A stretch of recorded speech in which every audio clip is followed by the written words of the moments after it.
I think the one thing that I wished I knew was how to communicate better, with my wife about it, and the cost burden and the time burden. I work as a management consultant. I did 20 years in the Navy, and I'm very comfortable with that kind of stress in life. But I don't know that I did a good enough job relating that to my wife and how she was going to respond to that and how we were going to respond to that.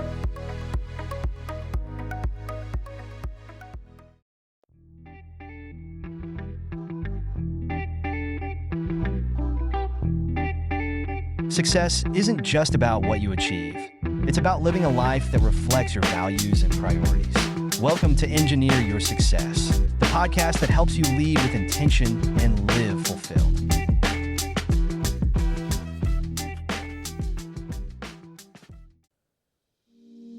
You know how to solve tough technical problems, but leading people, that's a different challenge. Stepping into leadership means more than just knowing your stuff. It's about inspiring, communicating, and navigating challenges with confidence. At Engineer Your Success, we help technical pros like you grow into leaders who just don't manage the work, but lead the people who do. If you're ready to lead with clarity and impact, visit engineeryoursuccessnow.com today, because thriving isn't just for others, it's for you. I want to welcome you to the Engineer Your Success podcast. My name is Dr. James Bryant, your host and your guide to designing and living a life where you are winning at work and at home. And I hope that you are having a great week.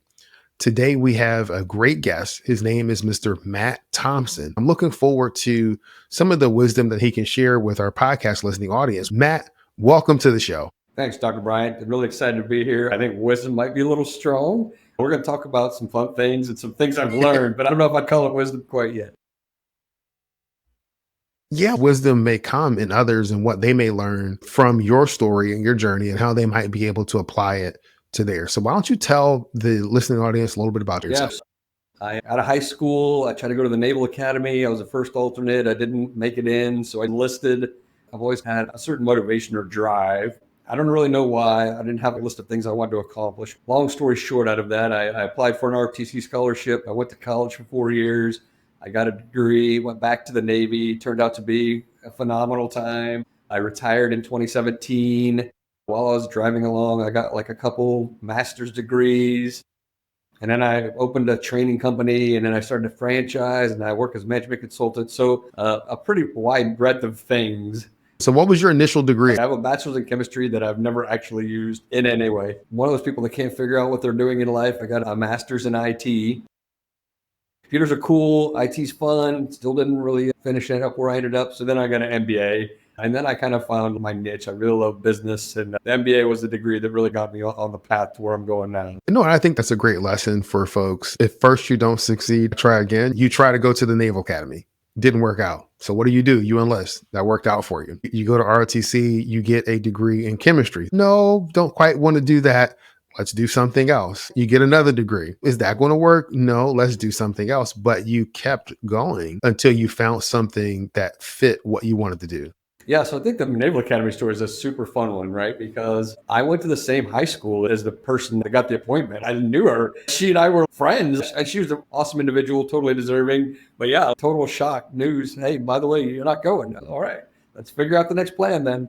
So you got your MBA, you were working as a management consultant, and then you also started a leadership development or training company. Let's talk about that aspect of life. So I was getting close to retirement, and around 2017, I had a couple of good friends. They're like, what are you going to do next? I don't know. It's always those difficult questions that you don't know how to answer. I was like, I don't know. And they're like, well, have you considered project management? And I was like, no, I don't really know what that is, because it's not really what the military calls it. But I found out it's a very natural fit, something that really fits my personality well. I'm pretty extroverted, pretty hard charging. I like to be in charge of things and make things happen, which is definitely what project management is. So I went and got my PMP, my project management professional certification. The instructor's like, hey, you did a really great job. Do you want to come teach for me? I was like, sure, that sounds awesome. So for a while I was teaching for them. And then I'm like, why am I paying someone else? Why don't I just basically cut out the middleman and start my own training company? So that's really how that started. Now I have several consultants that teach for me. I still teach classes on my own. So yeah, that part's a pretty unique story. And so this entrepreneurial bug continue to kind of be there. So let's talk about some of your other entrepreneurial adventures. People use that word a lot, like entrepreneurial adventures. I don't know that I ever looked at it that way. I just looked at it as another thing that I was doing, another thing on the sheet of work. Now, as I got towards retirement, my wife and I, we'd done pretty good, saved up some money and had some ideas. At the time, I didn't think I wanted to work forever. As it turns out, I do. We could talk about that in a minute. But one of the things that we started doing is look at what kind of business we could invest in or that we could own, and as it turns out, very entrepreneurial. Like we bought a Hammer and Nails franchise. And so I'm a franchise owner. We've had it open about 18 months. Can you talk a little bit about the franchise? So first we'll talk about how we ended up in the franchise, and then we'll talk a little bit more Hammer and Nails. So my wife was pretty clear. She's like, we're not doing food. If you've looked at franchises at all, that takes about 2/3 of the list away. So I had a good Army friend opening a Hammer and Nails in Texas. I'm from San Antonio, so they live in El Paso. And I started looking into it. Hammer and Nails is a franchise that focuses on men's grooming, like manicures, pedicures, facials, straight razor shaves, like hot towel service, high-end barbering, very much like man cave setup. You get your own 50-inch TV and Bose headphones. We have a full bar. Like it's very much a men's kind of experience. When I was in the Navy, we would get that kind of experience in the Middle East a lot. So I was very comfortable with it. There's not a lot of that in Texas. So it was an opportunity and here we are. Yeah, it's interesting when I think of self-care and taking care of yourself. I don't associate men in that version of self-care. Doesn't mean it's not a good thing. It's just not the first thing that comes to mind. So for the guys that are coming to your shop, what is the feeling or sense that they come in with and that they leave? Yeah, I think that's a great question. I would say that my opinion was a little skewed on how I thought the shop was going to go. I'm very comfortable getting manicures, pedicures, but again, that's still probably on the edge of what most men think. Most men don't think that's something they would ever consider doing. And I still get like on social media posts, people's opinions on men getting that kind of care, but I also think it's much more open these days and it's growing every day. I have a great Google profile review from a gentleman that came in the other day. He's 53. He's like, hey, it took me till 53 to get my first pedicure and it was a life-changing event. We really focus on first responders, guys that wear boots a lot, oil field workers, guys that are really rough on their feet. But as the business started, most of our clients are still on the barbershop side. And once they find a barber, they're going to stick with that person. Men are pretty loyal in that way. They don't vary. Yeah. Once they found their guy or their lady, they're locked in. We're growing the manicure, pedicure side. But as far as haircuts, waxing, straight razor, that side's doing pretty well. The company is definitely split on both. It's a fun experience watching that grow. And what's been the biggest surprise for you? I think there's been a few surprises. I'll be pretty honest with you because it's going to be a fun discussion. I think that African-American men are far more comfortable on the manicure, pedicure side than other races. So we have a huge clientele there. They're very comfortable with that. That was a little surprising to me. We actually have a lot of oil field workers now. They're definitely coming and getting their feet done. I think that was very surprising to me. The thing that was most surprising is the challenge of getting people in the shop. I live in San Antonio. There are some competitors running similar programs, but Hammer and Nails, just when you hear that name, people are like, is that a hardware store? Part of the challenge that I've had is every time I talk to someone about the shop, I have to explain what it is. And that's a lot of effort. Now we're starting to get where the word of mouth is growing, and that makes me pretty happy. But yeah, that's the hard part. So in a sense, is when you hear the name, there's a certain picture or image that's conjured up, and that's not necessarily what's happening in the shop. I think another part of it, especially on the entrepreneurial side, Hammer and Nails is a pretty young franchise. So my shop is shop number 29. They have a goal to get to 100 shops nationwide. So we're growing really fast, but we're not super well known. So how often do you do market research of the current customers that you have? Yeah, to be honest with you, I don't do that as much as you might think. I actually have a marketing firm and corporate that does that work on a personal level. I try to talk to every client that comes in and see what brought them in. We also do quite a few like events with like nonprofits, veterans organizations, to get our word out there. I'm a veteran, so that makes a natural fit for us. So when it comes to what kind of market research I'm doing, it's more like face-to-face handshake. Just kind of, hey, what have you heard about us? What do you know? What would make you come in? But we also have a marketing team that manages some of that too. So does the marketing team do all of your marketing, or is it shared resources? So there's organic, which kind of starts with corporate, right? And as that goes, you pay into that as an entrepreneur. But then I also have my own marketing firm that basically is doing paid advertisements. So Google, Facebook, Gotcha. Instagram, they're tracking all my metrics and all of that. And we have a meeting every month. You've mentioned a few different segments, whether it's the oil field workers, different segments that are having great experiences. And what I found useful in the clients that I work with is let's start digging into what made that experience positive for that individual. And when you're able to capture enough of that in their own words, you take that and you feed that back into your marketing machine because you want to draw more of those people in because that is who you are. That's Right. what you're doing. So I think that's a great point, but the franchise kind of does it the other way. We are built on a high-end customer experience. That should lead to reviews from customers. If customers aren't providing feedback that they're getting an amazing experience, it's because we're not following the protocol to provide that service. Our service is driven by providing a high-end service every client, every time. I'm pretty convinced that our service, like our experience is so good that if they come in the door, they will come back. And our numbers bear that out. The challenge that I've had over the first 18 months is getting people in the door the first time. So what's next on the horizon for you as an entrepreneur, as a franchise? So, one of the things that we didn't talk about, we kind of joked about some of the schooling that I've done. The thing on the horizon right now is I'm finishing up my dissertation for my DBA. So I should graduate in August. I guess we're just going to play it by ear a little bit. I do have 3 licenses to open 3 shops in San Antonio, but that's a time-based thing. We'll see how the first one goes and continue to work from there. I feel like I need to maybe learn Spanish next. I'm a very Spanish-friendly environment. One thing I can tell you confidently, there will be something. You are a lifelong learner.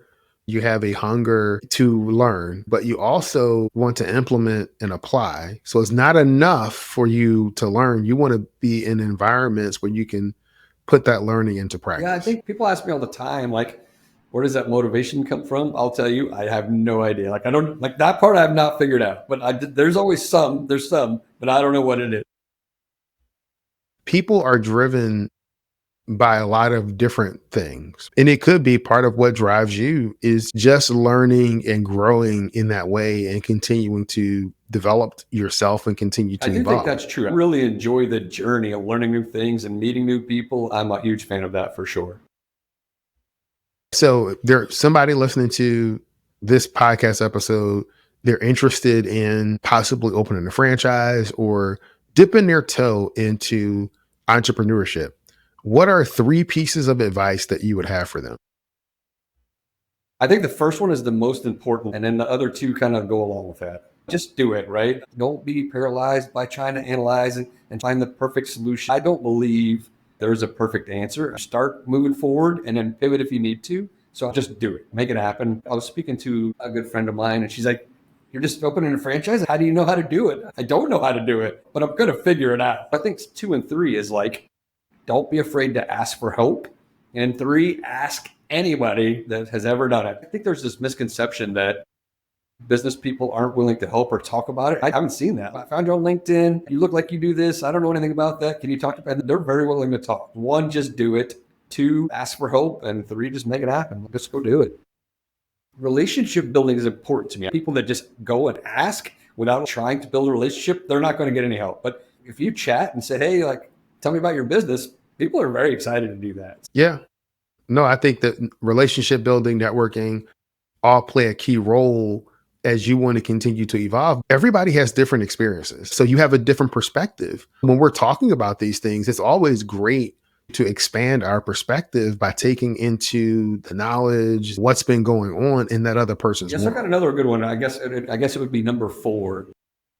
Like, be a vacuum. Like, I have some preconceived notions about how I thought the shop was going to go, but it doesn't matter if I was right or wrong. Suck up every bit of information you can and then make decisions based on that. I was wrong about some things and it didn't go the way that I thought. And we've changed and pivot and we're learning every day something new, but I'm sucking in all that information and learning everything I can. So what I love about that is that you went in with some preconceived notions. When the data started to come in, you didn't double down on those notions. You learned from what was actually going on and then made the adjustment. So someone listening, don't be afraid to make the adjustment when you're trying something. You've asked the questions, you're getting answers, and then the reality is different than what you thought it was going to be. adjust. I think we started the conversation with making the adjustments. We're talking about the Naval Academy. You're talking about the different degrees that you have. You adjust until you find what works. You don't give up. I don't have all the answers. I can tell you all the things I've learned because there's a lot of them. But if you said, hey, what are the 7 things I need to know? I don't know. I think one of them is know that you don't know everything and learn as you go, I think is a big one. If there was one thing that you wish the younger version of Matt knew when he was about to start this franchise, what would it be? I think the one thing that I wished I knew was how to communicate better, with my wife about it, and the cost burden and the time burden. I work as a management consultant. I did 20 years in the Navy, and I'm very comfortable with that kind of stress in life. But I don't know that I did a good enough job relating that to my wife and how she was going to respond to that and how we were going to respond to that. Like, I was very comfortable in that environment. Turns out she is far less comfortable in that environment. And it's got some stress, some difficulties, working through it. But that's probably the one thing that I should have done better. It's a great acknowledgement that when you're making a shift in the change, it's not just you. It's going to impact your whole family. The sooner you can start communicating that and finding a way to communicate that in a way that your spouse will be able to understand it and at least start to prepare, the better off you're going to be. When I was growing up, the thought process was you get yourself a government job or you get yourself a job working for a corporation. You stay there, you work 30 years, you have everything, retirement set up, and you don't rock the boat. You stay and you don't rock the boat. So when it came time for me to leave and launch Engineer Your Success, my leadership development and coaching company, it took several months, years of me talking to my wife about what I wanted to do. As a provider, there is this pressure, there is this thing there where you want to make sure that your family is provided for. So you have that pressure of provision on top of the things that are driving you to grow your business. When I was getting close to retirement, the Navy is very built on a team kind of environment, but also it makes you feel like you're a key part of that team. So when I was getting close to retirement, I was like, man, when I leave, what are they going to do? And then I'm like, they have 400,000 of me. They're going to be just fine. It took a little while because I poured my heart and soul into things, right? And I think that is probably the biggest aha moment for me. I can pour my heart and soul into things, and the world's going to keep on turning. Whether or not you're successful, the sun's going to come up, it's going to go down, and just go do it. Knock things out and see how it goes. There's some risk involved, but there's risk with everything. So who knows? Let's say there's somebody that you want to make a big impact on. What do you want to be as a takeaway for them from this episode? So I think I do quite a bit of mentoring. One of the things I try to express to my mentees is each one of us is our own individual people. So just because I did it and because I have this drive, they have to find what drives them and what they want. I can't tell them that. I can help them figure out what they want. But once they figure out what they want, then go do that. And I'm not saying I jumped into franchising without doing homework. I did a ton of homework, but that's my personality. You have to find what your personality is, what you want, and then execute. Don't try to change who you are for the role that you want. Go find the role that fits your personality. For folks that want to reach out to you, what's the best way to connect with you? First of all, I'm definitely on LinkedIn. I have an email address, a phone number. People can reach out to me in any possible way, and I'll make sure that you have all that information and you can put it on the links for sure. Anybody reaches out to me, I'll talk to anybody. So now we're going to get to the part of the interview where we're going to switch roles. So now you become the interviewer and I become the interviewee. What questions do you have for me? So obviously we talked about how I arrived in the entrepreneurial world and what I'm doing. We talked a little bit about how you ended up here. If there was a young Dr. Bryant, and you were talking to yourself, what would you do different? What would I do differently? There are a few things that come to mind. One, let's say this was 6-7 years ago. I'm a part of a mastermind. We have been talking about building a business, but the only thing I was focused on at that time was doing some life coaching. It wasn't as evolved as it is now with executive coaching, leadership development, facilitation. None of that was on the horizon. It was just this general concept of coaching. I can remember a veteran, Greg Washington. We're at this meeting and he looks at me and tells me, "You disgust me." I'm like, whoa, what's going on? And he says, "You're in your happy little bubble with your happy world. You got a happy marriage, great kids, great family. And you are reluctant to share what you have with the world, and people need to hear what you have to say. I can remember that as being one of the defining moments for me to think about what does it look like for me to share more of who I am, more of my philosophies, more of what I'm thinking. And it's not that I have all the answers, because I do not have all the answers. What it does mean is I have a certain approach to life that has worked for me.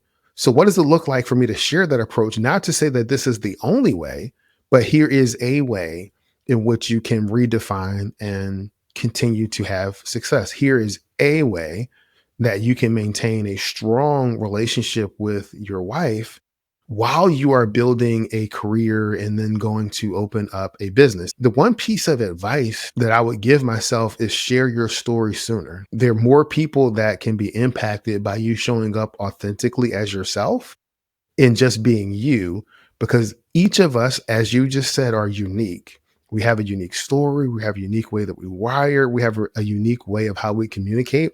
And there are people that are going to listen to this episode that are wired in a way that they can hear exactly what Matt is saying and receive exactly from how you're saying it, Matt. And there are people that are going to hear me and what I'm talking about and be like, yeah, he gets me. He gets me. Yeah, that's good stuff. I remember, because this happened a few years ago. I'm also an adjunct professor, and somebody's like, well, why aren't you sharing more? I was like, well, who wants to listen to me? Like, what do I have to offer? And it's a question that people like, hey, like, you know a lot of stuff. There's nothing wrong with sharing. People that want to listen are going to, and people that don't aren't. So I think it was a very interesting point for me to that transition to maybe I do have stuff to offer. I haven't really thought about it that way, but it's pretty impressive. So as we move forward, what does success look like for you, or what do you have left to offer? Where are you going? That's a great question, because success continues to evolve as I evolve. When I first started making the transition into full-time entrepreneurship, it was partially because I knew my kids were getting older. We have two boys. They're 17 and 16. My oldest is going to be going to college in the fall. Youngest is a sophomore in high school. So we have a little over 2 more years before they're out of high school. I'm not going to say out of the house, but for they're out of high school for that next transition.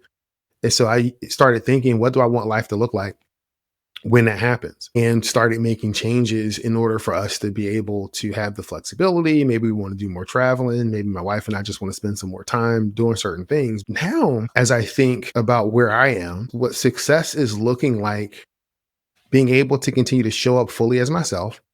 And part of that means that I am not only sharing leadership development knowledge or facilitation or communication, but I'm also at this intersection of business and faith and talking about how can we have an integrated faith-filled approach to what we do and continue to have success. It's amazing, good stuff. What do you have left to give that is not family oriented? Where's the podcast going? In 5 years, what's it going to look like? In 5 years, I think I would want the podcast to continue to build a community of leaders who are dedicated to winning at work and at home. There's some folks that think that the only place to win is at work. And there are other people that think, well, if you don't have your home life situated, then work doesn't matter. I'm here to tell you that you need to have both. If you have your home life, great, but your finances, your work, and your career is crap, you're going to have a problem, and it's going to leak over to that home life. If your work life is great and you're having things that are going on at home, guess what? It's going to leak over to your work life. If you're not able to integrate, balance, whatever you want to call it, to be able to address both sides of that equation, then I think it's going to be really difficult for you to live a fulfilled life. So I'm going to ask you one question, and then I'm going to give you my opinion on the answer that I'm going to ask. So you, in both those last 2 segments, talked about winning at work, winning at life. So how do you define winning, or how should your listeners define winning? There is no one definition of winning. You have to define what that is for you, because you have different circumstances in your life right now, whether it's work, whether it's home. And so that's up to you to define. For me, when I came up with this concept, it was when several years ago, my first son was born. He was born 5 weeks early, but he was fine. He was healthy, but I was working up in Washington, D.C. I live in Richmond, Virginia. So I had a 2 hour, hour and a half, 2 hour commute going back and forth. I'm climbing the career ladder. I'm doing all of those things that we say we do to be successful. I'm saying to myself that I'm doing all of this for my family. When in reality, I was doing it for me because I enjoyed what I did and I liked the accolades and the job. Then my youngest son was born. He was born at 26 weeks in a day. So he was 1 pound, 14 ounces. And so now I'm in this situation like, okay, what do I do? What does success look like now? What does winning look like now? As it can't look like what it did before. And I asked myself the 3 questions that I say changed my life. Do you want to win at work? And my answer was yes, I do. I want to have success at work. And I was having success at work. Do you want to win at home? I don't know anybody that doesn't want to win at home. But when I started to reflect on my home life, leaving at dark 30 in the morning, coming back when it was late, not having time to spend with my 1-year-old child, having a wife to be there for, just to be a support for her, and not really having the capacity to do that. So at that time, I couldn't define what winning looked like, but I knew what losing looked like because that's what I was doing. Fair enough. I'm in alignment with your assessment on winning. Winning changes for me regularly. Right now, my oldest daughter is 22, college graduate. She works as a diesel mechanic and loves what she does. And that's winning to me. My 17-year-old daughter, she's going to graduate high school in a couple of years. She's pretty happy every day. That's winning to me. A job that I love. I get to be on this fun podcast. Those are all winning things. So, the friend that asked me, well, how are you going to start a franchise? I'm confident I'm going to figure it out. I just believe that we're going to get where we need to go. And that's what winning looks like to me. And I'm sure in a couple of years, it'll look like something different. So I think that's super fun. I've really enjoyed our conversation. Is there anything else that you'd like to share with our podcast listening audience? No, I guess the big one I would say is that I was completely serious. If you want to reach out to me and you want to talk, I guarantee I'm your person, and I'll talk about anything. I've enjoyed our conversation. I'm sure we're going to stay in touch and I look forward to more. Well, thank you again. I'm going to end this podcast episode like I end every episode, and that's this. Many people know what to do. Fewer people know how to do it. And there's a select group of people that follow through and do it and are able to live the life of their dreams. Matt Thompson, I want to thank you for being part of that select few.